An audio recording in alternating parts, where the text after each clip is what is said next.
Hi everyone, here are the answers to our starter questions for today.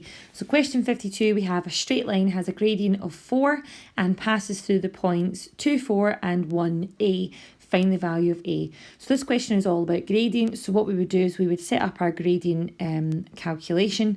So that's our y2 minus y1 over x2 minus x1.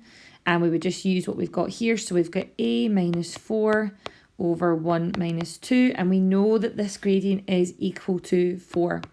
So we now really just have an equation. So what we can do is we can sort out the bottom line of this a little bit. So we'd have a minus 4 over your 1 minus 2 is minus 1. And that's equal to 4. And then we would need to get rid of this fraction before we can go on and solve for a. So we would multiply both sides by minus 1. So that's going to give us a minus 4 equals minus 4. And then we would need to add 4 to both sides.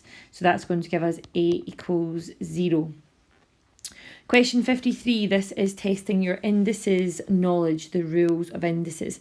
So anything to the power of 0 is equal to 1.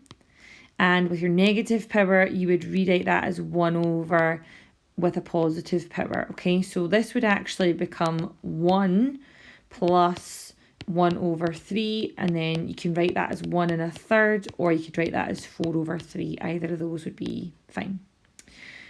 Question 54 is change the subject. So we have v squared equals u squared plus 2as.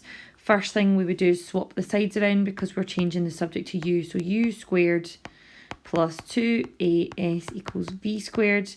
And then we would need to take away the 2as from both sides. So that's going to give us u squared equals v squared minus 2as. And then to get u, we would square root. So u will be equal to the square root of v squared minus 2as.